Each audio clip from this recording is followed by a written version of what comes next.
السلام على من لا نبي بعده أما بعد فأعوذ بالله من الشيطان الرجيم بسم الله الرحمن الرحيم واعتصموا بحبل الله جميعا ولا تفرقوا صدق الله العظيم সমস্ত প্রশংসা সেই মহান রব্বুল আলামিনের প্রতি যিনি মহিয়ান অগরিয়ান সর্বশক্তিমান অনন্ত অসীম দয়ালু কিরমান যার বিনা কোনো চন্দ্র সূর্য উদিত হয় না অস্ত যায় না সেই মহান রব্বুল আলামিনের প্রতি শুকরিয়া জ্ঞাপন করি সকলে বলি আলহামদুলিল্লাহ। তারপর ঝাড় পরে নাজিল হয়েছিল পাক কুরআন সেই মক্কার যদি মদিনার বাতি মা আমিনার লাল মরুর দুলাল হুজুর আকরাম সাল্লাল্লাহু আলাইহি ওয়াসাল্লামের সঙ্গে জানাই তুমি চন্দ্রের চেয়েও সুন্দর পুষ্পের চেয়েও মনোহর ঝর্ণার চেয়েও নির্মল লাউ সালাম আজে পরিবার সকলে একবাক্যে বলি সাল্লাল্লাহু আলাইহি ওয়াসাল্লাম। মঞ্চে উপবিষ্ট মাননীয় সভাপতি মহাশয় পরম শ্রদ্ধেয় শিক্ষক মণ্ডলীগণ ও বিচারক মণ্ডলীগণ আমার সম্মুখে বসে থাকা ছোট বড় স্নেহ সাথী ভাইয়েরা দূর দূরান্ত থেকে আগত অতিথিবৃন্দ ও মেহমানগণ সকলকে আমার অন্তরের অন্তরস্থল থেকে সালাম ও শুভেচ্ছা জানিয়ে আমি আমার বক্তৃতার দিকে অগ্রসর হচ্ছি। মুক্ত ভারতকে পায় আইন যেখানে ন্যায়ের শাসক সত্য বলে বন্দী হয় অত্যাচারিত হয়ে যেখানে বলিতে পারে না অত্যাচারিত মুক্ত ভারতকে পায়। শ্রদ্ধা মণ্ডলী আজ আমি আপনাদের সম্মুখে দণ্ডায়মান হয়েছে ঐক্যের আহ্বান সঞ্চয় আপনাদের আলোকপাত করার প্রয়াস রাখছি। আল্লাহ তাআলা উত্তম সাহায্য করেন। বন্ধুগণ, বিগত 7 বছর পূর্বে এই ভারতবর্ষ যখন বিশ্বব্যাপী পরাধীন নামে শরণ করেছিল, কিন্তু কেন কোনদিন অব্দি একান্তে একটিবার নিস্তব্ধ অন্ধকারের জন্য আমার নিষেধে যখন সমস্ত সৃষ্টি ঘুমের সহজ করে দেয়, তখন কি আপন মনকে জিজ্ঞাসা বা সমীক্ষা করে দেখেছে? না,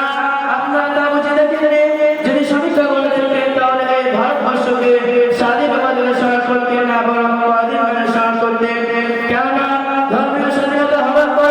আজান করে ধর্মের আন্দোলন করা, মসজিদ মাদ্রাসা মন্দির বানানো, যাতে ইসলামকে থেকে দেশ সন্ত্রাসীদের মাঠ ফেলতে করা, হানাফি শাফি বেরেলদের মসজিদের মধ্যে বিভেদের প্রাচীর সৃষ্টি করে ঐক্যের মতো মহাশক্তিকে হরণ করা,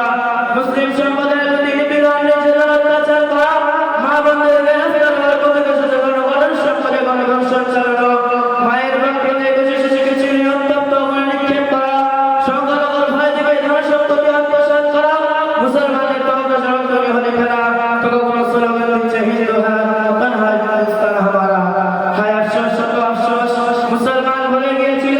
গুজরাটের সেই মানবরূপী নরধমদের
বাজেছে মাঝে পথ ছিড়িয়েছে কাল কে ধরিবে হাল আছে কাল হিম্মত কে আছে জওয়ান ভগবান ভাঙিছে ভবিষ্যৎ এই তুফান ভাগে দিতে হবে পারি দিতে হবে তরিপার শ্রোতা শ্রোতা মণ্ডলী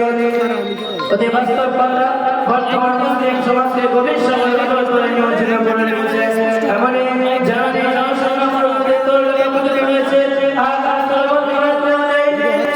সুতরাং সাগরের জল সৃষ্টি করতে হবে জনসংখ্যার মধ্যে তৈরি পরিণত করতে হবে গৌরবাসীকে উজ্জ্বল দিবসে পরিণত করতে হবে কানাডি জনগণকে পুরো রাস্তা বানাতে হবে আরে আমার প্রতি যেমন কাজী নজরুল ইসলাম আপন টাঙ্গাইলের হুঁশিয়ারের মধ্যে বর্ণনা করেছে ঠিক তেমনি তবে সমস্যা যতই জটিল হোক পরিস্থিতি যতই কঠিন হোক বিচলিত হলে চলবে না সমস্যা মাত্র সমাধান আছে আছে তার সঠিক পন্থা তবে এই কথা ছিল স্মরণীয় মা লা ইউদরাকু কুল্লুহু লা ইউদরাকু কুল্লুহু অর্থাৎ যেটা সম্পূর্ণভাবে বাস্তবায়ন করা সম্ভব নয় সেটা সম্পূর্ণভাবে পরিত্যাগ করা উচিত নয় যতটা সম্ভব প্রচেষ্টা চালানো দরকার ফলাফল সৃষ্টি জগতের স্রষ্টার হাতে এদিকে দৃষ্টি নিক্ষেপ করে কুরআন ও হাদিসের জীবন বিধান সঙ্গে নিয়ে